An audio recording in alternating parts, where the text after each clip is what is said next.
guy just pulled in the parking lot with a boat he wants to sell. So Chum and I are gonna go check it out. Wow. Oh, a boat. So what do you have here? It's a 1958 Sea Flight Glastron. Damn, they wanted this thing to look like a 57 Chevy, didn't they? Sure did. Is it a convertible? I came down to the pawn shop today to sell my 1958 Glastron Sea Flight. I have another project in mind, and it happens to be another big fin boat. I'd like to get $10,500 for that boat because you couldn't find another boat like that. Do you know any history on it? This boat was made in 1958 by a fledgling company named Glastron. There's probably only 150 of these boats left. That's neat. It was 1958, and everyone loved the style of the 57 Chevy, so let's come out with a boat that looks like a 57 Chevy. This Chevy 150, they had one paint scheme they called the Black Widow. Normally, I don't buy boats. They're money pits. But this thing is cool. It looks just like the 57 Chevy I got for the old man's birthday. It's definitely tempting because it's an iconic look. In '58, the space race was just starting, and everything had fins. Anything they could make rocket-like was cool at the time. This thing's supersonic? No, it's not supersonic. This thing probably did 30. It's got 80 horses behind it. Does it work? Yeah. All right. You ever smash this thing out on the lake? I don't know what you mean by smash. Drive it like a rocket. This Glastron boat is awesome, but boats are tough to sell, so it has to be a home run. I mean, you got all the original chrome and everything seems to be here. Yeah, this was an affordable family boat. But do you know why? Because it was a little 17-foot boat. No, because it was fiberglass. No more wood boats. Wood boats were moving out. Yeah. Fiberglass was coming in. Ooh, school's in session. You just got schooled. Sorry, dude. So what do you want to do with it? I want to sell it. How much did you want for it? 10.5. Ooh. This is my problem with it. It's like lipstick on a pig. I mean, we have a terrible paint job, okay? It doesn't have the original motor. Okay, I realize all the flaws with this boat. But that's not, the point is just the styling, and can you even find one? The thing is... Find one. But it's still all about making money, and there's no money here for me. I mean, I wish I could do something. It's just, I don't even want to make you an offer. There's too much work that's got to be done for me to make anything. Really? Okay. All right. That's fine. Well, thanks for bringing it in, though, man. He was basically insulting me with the paint thing, the petty stuff, you know? That's a good-looking boat. This guy doesn't know. What's going on, son? I've got a Hudson Bay Gorget, made probably around the 1700s. Hey, Rick, What's up? what in the hell's a 4J? Came into the pawn shop today to see if I could sell my Hudson Bay Gorget. Hudson Bay is one of the oldest companies in the world. I want to try to get 100,000 out of it, but I'll have to see what he offers me. What do you know about this thing? As far as I know, it was made by Hudson Bay, somewhere probably around 1700s. I don't know a whole lot about it. My dad actually got it. He picked it up at an auction. Do you know what he paid for it? Second mortgage on his house. Okay. These go way back in time. I mean, even the Romans had them. It was to defend against a knife thrust or a sword thrust to your neck. I know the Hudson Bay Company was one of the oldest companies in North America. They were a trade company. You know, they basically traded with Indians. Hell, Rick, me pioneering this shop, maybe I ought to wear something like that. I don't think that would fit around your head. Okay. All right. It looks like it might have been a trade piece to the Indians. That's Venetian glass. Yeah. And the glass beads is completely normal. They had to trade the Indians something for this. They didn't want cash. They didn't want coins. Yeah. They wanted stuff. Yeah. And how much you want for it? Probably about 100,000. You know, I don't see that happening. Why not? Because I think it's worth a lot less. How much less? Like 99,000 less. I can tell you right now it's not 1700s. All right. Okay? Because you see this yellow-gray patina that's on it? Yeah. Okay? That tells me right away it's nickel silver. Okay. Okay? They're right around 20% zinc, 20% copper, 60% nickel. Zinc wasn't isolated really until the 1800s. All right. What the are you talking about? Son, you're way out of line. Basically, I'm just trying to tell you I'm not bullshitting you. I've seen auctions for these things, and they generally go for right around 1,500 bucks. All right. I'd offer you $1,000 bucks. I don't know what you're smoking, man, but that's not gonna work. So I'm gonna take my stuff and leave. All right, have a nice day. That guy, I think he just thinks I'm some punk kid and wanted to lowball me. I'm disappointed I couldn't make a deal. I would have liked to have made the money. Hey, what is this? They're hunting rifles. They are a 2-shot 45 caliber percussion cap. These look gnarly. These are gnarly. These guns are seriously badass. They are absolutely unique. I've never shot these. I'm not strong enough, and trying to hold it up to aim, I think, would be a real man's task. Where did you get these? I'm a collector, and I picked these up in a trade from a guy. You can see that the barrels rotate like that. So you can load 2 shots at once, bang, and then rotate it, take your second shot. These were developed in, I'm guessing, 1870-ish. They would be earlier than that. By 1870, the percussion cap was going the way of the dinosaur. I would assume they'd be like 1850, somewhere around there. Okay. Literally, it just took so long to load a gun. And basically around the 1830s on, they made pistols with 4 barrels. The only problem was a lot of times all 4 barrels went off at once. And probably killed the guy you're shooting at, but the gun was 50 feet behind you, you know, just, Or it was in your jaw. yeah. Yeah, one or the other. Hunting in the early 1800s was tough. If you took a shot and missed, your dinner would be long gone before you reloaded. This rotating barrel was a huge advantage. You had an extra shot really quick. I mean, these look in good shape, but I see problems right away. This stock's been replaced. Really? Well, I mean, we got the Tiger Straight maple right here with a completely different wood on the butt. It basically lights some rope on fire and wrap it around there and make some tiger stripes. I didn't know that. I always wondered how they got that beautiful wood. Yeah, okay. There's been some modern work on them because that's a modern screw right there. One of the things that's interesting on these is this is left-handed. Oh, okay. That's something you rarely see. I would think so, and by the inlays here, I'm guessing that this rifle was built by William Hart. Who's William Hart? You know, I know that he was a gun maker in the 1800s, but I've not been able to discover too much information on him. Rotating barrel rifles are pretty rare, and one being left-handed makes it even cooler. But when you don't have all the original parts, it's difficult to put a value on them. What do you want for them? I'd like to get $2,000 each for them. Just looking at them, you got to admit, they're damn cool. Do you mind if I call someone in to look at these things? I mean, I just don't know enough about them. No, that'd be great. I would like to learn more about them myself. I'm gonna go give him a call. All right, thank you. I'm hoping that their guy gives me a good valuation on these things. Otherwise, well, I may have to beat on him some. Oh my goodness gracious, it's you again. The condition of the gun is what I would say is maybe poor plus. It is me Well, again. it's a pleasure seeing you. We have 2 double-barrel rotating cap and balls, and this one's left-handed. Very interesting. If you look up in the dictionary, like, not balanced, you're gonna find this gun. You know, the small arms race since the very beginning has been about shooting further and faster. Further meaning more accurately, and faster meaning more bullets without having to reload. The gun is heavy, but if you have a well-aimed shot, you'll hit your target. This one could have been made by a guy named William Hart with the Hart inlays here. Usually marked on the barrel. Okay, wait, William Hart. I didn't see that. He was known to make guns in Fredonia, New York, and he made them circa 1823 to 1831. Oh, they're that old then. Actually, in my opinion, these are probably turn of the century, Okay. the 20th century. So it's the 40s or 50s. These are not old guns.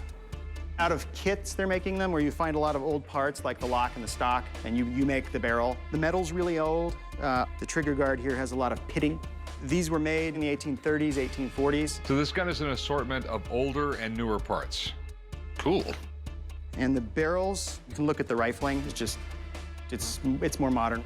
Well, then this piece that says William Hart on it, would these have been recycled from the 1830s? Possibly. Some of the parts may be from the 1800s, but unfortunately, these swivel barrel rifles were made from bits and pieces sometime in the 1900s. They weren't made to be collected. These guns were made to be shot. Guns like this have been around since the 1830s, but these are not those guns. All right, so what are they worth? Well, I mean, because we do have 1830s, 1840s parts here. $750 tops a Each? piece. Yeah. Okay. 1,000 maybe. So And that would be your crybaby, whiny-assed opinion? yes, actually it would be. But they're cool, right? Rick, if you buy these, they're fun to shoot. Call me. Thanks, man. Take care. Thanks, Pleasure. sir. Good to see you again. Yeah, good to see you. What do you want for them? Well, how about 2,000 for the pair? I can't do that. We can do that. I'll give you 1,100. Too low. I mean, they're really, really cool, and I do think they'll sell, but I mean, they are what they are. But they do have a coolness to them. What's your bottom dollar? 1,500. Go to 14, we'll call it a deal.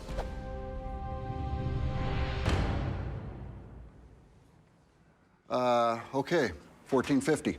1,400 bucks, thanks. 1,400. 1,400, thank right. you. If I come back, it would be interesting to have the same appraisal guy. Sometimes I'd like to smack him, but that's just me. I have a contract here signed by Elvis Presley in 1955. And of course, this was back when nobody knew anything about him. So are you a big fan? Oh, absolutely. And he was good looking. Thank you very much. I'm here at the pawn shop today to try and sell my contract that is signed by Elvis Presley. I could surely use the extra money. I want to sell the contract for $8,000 to $10,000, hopefully. Where did you get the contract at? I have a friend. He was in the music industry. He said, I want you to have this. He said, I think it's worth something, but you'll need to get it checked out. Okay. Elvis, he was the king of rock and roll. Did you ever see him play? Yes, I did. I saw him in his early years live, and he looked fantastic. Sounds like you had a crush on him. Oh, I did. I loved his music. It had a fantastic beat. Everybody loved to dance to it, and he danced wonderfully. Yeah, Elvis is pretty tame by today's standards, but in 1955, he was risque. He was on several television shows where they would not film him below the waist. It was too much for the American public to see gyrating hips. My father did not like those gyrations. Elvis didn't invent rock and roll, but there's no question. He invented rock stardom. I think the Justin Biebers of the world owe him some serious props. Okay, we have a contract for Elvis Presley to play at the City Auditorium, Beaumont, Texas, June 20th and 21st, 1955. And it's signed by Elvis Presley. How old was he then? He was 20. Just a youngster. He was getting $225 a night. That was a lot of money in 1955. In 1955, that was probably like $2 grand today. So he was making that per night, and that was before he was famous. Imagine how much he made after he became this worldwide megastar. Right. The contract is really neat. It's something you don't see. There were very few of these out. And it is a cool part of history. This is exactly what an Elvis collector would want. It's on a single page, so you can easily frame it. It's got Elvis's signature, and it's before he was famous. My guess, it's incredibly rare and valuable. So what do you want to do with it? I'd like to sell it. And how much were you looking to get out of it? Well, I'd like to get $8,000 to $10,000 for it. That might be a reasonable figure, but we don't know the origins of it. Anything signed by someone really famous, I have to get checked out. So let me get someone in here to check this signature out. If it's legit, we'll talk about a price. Okay? Let me go give him a call. Thank you. If this contract's legit, it's a gold mine. I would have Elvis collectors lining up out the door for this thing. Gentlemen, Drew, how's it going? good to see you. How you doing, Drew? Chum? Elvis contract. Is this it? Yep. Looking forward to it all day. The guys gave me a phone call. They said they had an Elvis Presley contract. And obviously something like that, you really need to look at the details and see if it's authentic or not. 1955, this is the year before he really got famous. His first hit came out the next year. So this thing is pretty early in the day, that's for sure. Elvis Presley's most desirable signatures there are, pretty much. Something on a contract before he's really famous, that can be worth a lot of money if it's real. How much do you think it's worth if it's real? Wow, an early vintage contract like this, even in this economy, we're looking at $15,000. All right, do your magic. All right, let's take a closer look. One of the things that stands out that makes it look like it may be authentic is it's typed right in the middle of the line. Usually when a forger does something, they want to do it perfect. So that's one of the things that kind of makes it look authentic, you know? Okay. So let's look at more evidence down here.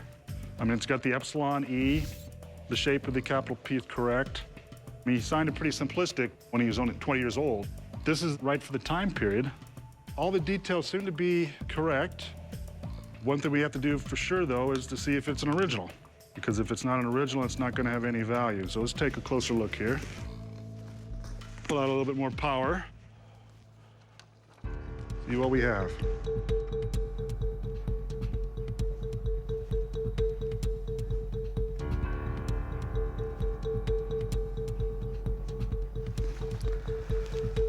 It's a copy. Machine copy, Xerox machine. It's not original ink. Are you sure?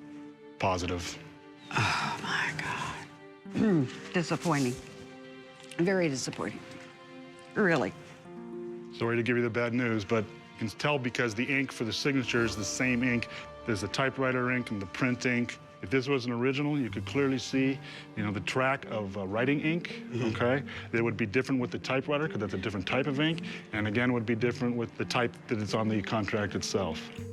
It's a carbon copy, and unfortunately, not being original, it has no real value. I see. I'm heartbroken, completely. This makes me feel terrible when this happens, someone especially as sweet as you. Thanks for coming in, hon. Oh, Sorry I you couldn't bet. do another one. Thank you. Thank you. Thank you. I feel very, very sad that it's not worth anything. I'm very emotionally upset about it. I need the money, and I was hoping this was our way out. And so I'm just really devastated right now. What are those? Pole axes. It's okay to put these down? Yeah, go ahead and set them over here. Where'd you get these? The Renaissance Fair? No, I got them in southern Germany. A town called Dinkelsbühl. It's a walled fortress city. From Dingleberry, Germany? Dinkelsbühl. Dinkelsbühl, okay. I've collected medieval weapons for about 20 years. I usually hang them up on the wall in my living room or in my collection room. It's like some people like Monet, some people like Picasso. I like medieval weapons. Halberds, huh? How old are these? They're about 500 years old. 500 years old. What makes you think they're that old? The way they're made, these are hand forged on an anvil, so they're really light, but they're really strong. My research, this one right here is Austrian, and this one's actually Italian. It was a pretty kind of high-tech weapon when it came out. I mean, pretty much what you would do is the guy would go rolling by on the horse and you stick that into him and yank him off of it. I mean, it was... And then once he was on the ground, you had all this leverage to swing over your head and, you know, get right through his armor. And you had this nice little pointy part to get in between things and poke him. And it was a pretty versatile weapon. These axes are in amazing shape. If we can prove these are real, I know I can easily sell them to a military collector. So how much are you looking to get for these halberds? I need 7,500 each. 7,500 each. All right. Have you ever had them looked at or appraised by anybody, or? I've collected medieval weapons for quite some time. I've done my research, so I'm very confident in what they are. You know, there's people who have their whole houses decorated in this style of stuff. I'm sure I could sell it to somebody, but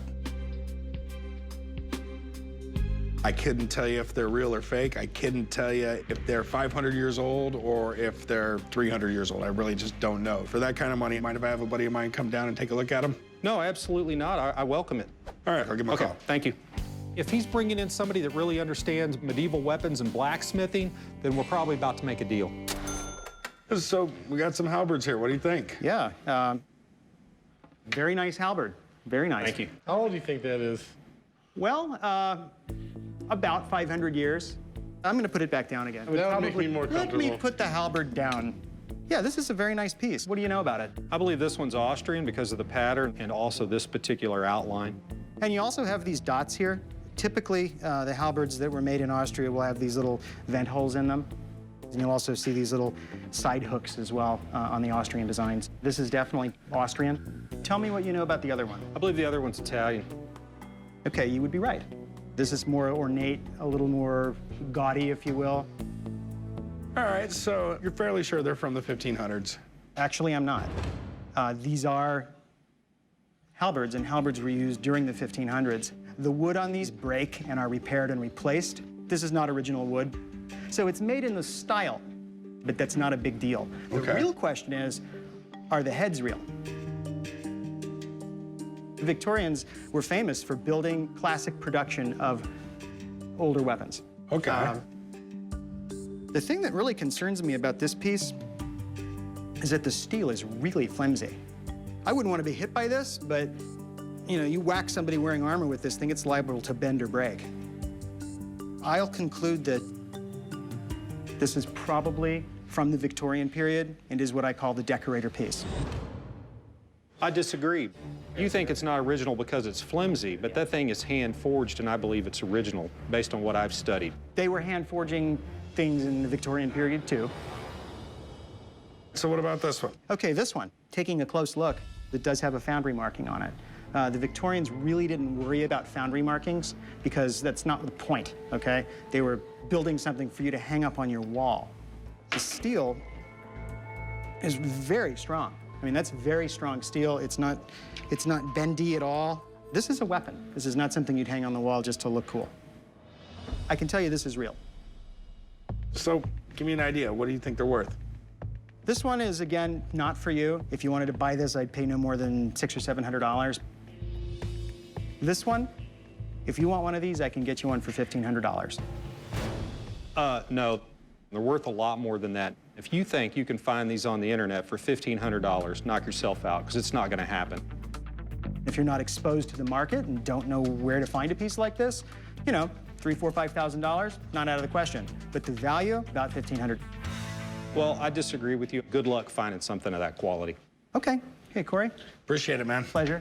Chumley, take care. Sir, have a great day. Disagree, but good to see you. Hey, good to see you too. Craig's not afraid to mix it up a little bit. Sometimes he pisses people off, but he never steers me wrong. And even though they're not as valuable as we originally thought, I'm still interested. His pricing is not correct at all. They're worth a lot more money than that. If they were everywhere, you'd have seen them before. They're not. I mean, if I were to make you an offer, I'd make you an offer around $1,500. Are you talking a piece? No, I'm talking total. No, I'm not interested at all. Well, if I were you, next time I'd buy one, I'd call Craig too. All right? Appreciate it. All right, thank you. Bye. You couldn't buy that for $1,500 if you just found it in the ground rusted. I'm absolutely fine keeping them, or I can trade them with other people that actually know what they're talking about. I came in today to show you my Charles A. Lindbergh personal briefcase. This is Charles Lindbergh's briefcase. And how do you know that? Because I'm a Lindy baby. Lucky Lindy. Really? Well, no, I'm not an heir. No, I'm not. Considering Charles Lindbergh was one of the greatest aviators of all time, I believe I have one of the greatest finds in American history. You know, he was the first guy to fly across the Atlantic. Absolutely. Which, to most people, was a pretty insane idea. And lo and behold, you got a company in San Diego to build the plane. This was a 24-year-old kid that convinced him to do this. Correct. Correct. And he ended up doing it. Once he landed in Paris, people started ripping apart the plane for souvenirs. Charles Lindbergh was the ultimate underdog. Tons of people were trying to make that solo flight across the Atlantic. And out of nowhere comes this young airmail pilot who beat everybody to it. Okay, how did you get the briefcase? A couple had bought a home, and this was one of the items that they had found. When they opened it up, they seen where it had embossed the name Charles A. Lindbergh. Okay. Right here. C.A. Lindbergh, Little Falls, Minnesota. And the person who sold them the house, she wrote about the briefcase. It says, this briefcase used to belong to Charles Lindbergh. Dad bought it for me at a pawn shop in Minneapolis. This was before Lindbergh became famous. His name is stamped on the inside cover of the case. Signed, Helen. So this briefcase was sold to the pawn shop a few years before his flight? Absolutely. That makes perfect sense. In the 1920s, pawn shops were the #1 form of consumer credit. If you needed some cash, that's generally where you went. I'll tell you what, you have an intriguing story here. It's disappointing that Lindbergh did not take this on his transatlantic flight. But if he did take it on some of his earlier flights, we're looking at a significant piece of history that just walked into my pawn shop. How much were you looking to get out of it? Well, I'm actually looking to get $85,000 for it. Here's my big problem. You've got like 6 degrees of separation here. Right. You have this card here and a briefcase that's just embossed C.A. Lindbergh. Let me have someone look at this. I'm gonna have to give him all the info you gave me. If he can tell me he's confident that this was Charles A. Lindbergh's briefcase, then we'll start talking. I want you to be confident. All right. That sounds great. Okay, just hang out. All right, thank you. There it is. I mean, for all I know, her dad just went and embossed the damn thing and says, I got this at a pawn shop. This was Lindbergh's. Well, had that have been the case, I would have never bought it. Charles Lindbergh, when he flew across the Atlantic, he moved himself into a level of fame that never went away. We have to work through what information you have and what I've been able to put together on this. The initial one is that it came from Helen Renstall. Lindbergh. Yes. Correct. And she's real. I was able to find her. Yeah. She was a nurse in the school district in Sacramento for 30 years. Yeah. So that part of the story holds together. Now, Little Falls, Minnesota is the correct location. Correct.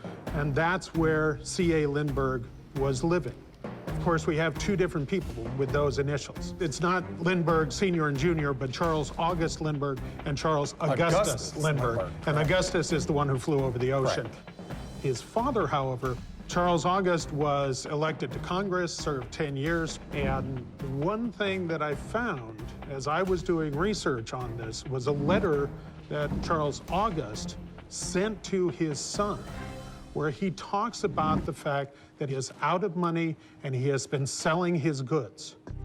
This would have been the right time period for this to have been sold to a pawn shop. And so you go back and you start checking all the other pieces of it. And in this case, Charles Lindbergh, the pilot, always went with Charles A. Lindbergh. His father, however, always went with C.A. So as I look at the evidence and the research that I did, it's my opinion that this was Charles August Lindbergh, the father, the congressman, not Charles Augustus. Now, I'm not taking away from your expertise. I still believe it belongs to Charles Augustus Lindbergh, the pilot. And you have the right to your belief, Right. but what I've found on it, it was Charles August. All right. Thanks, Mark. Not a problem. I 100% disagree with him. When it comes down to business, I believe in seeing it through. Well, I mean, Mark's my guy. I mean, I just have to believe whatever he tells me. So obviously, we're not going to make a deal. I mean, try and do some more research, try to get some more documentation. That's all I can tell you. All right, will that change your mind? Depends on what you get, okay? All right, thank you very much. Have a nice day, man. All right, thank you. This did not belong to his father, and I will prove that when I come back. It's going to cost a whole lot more.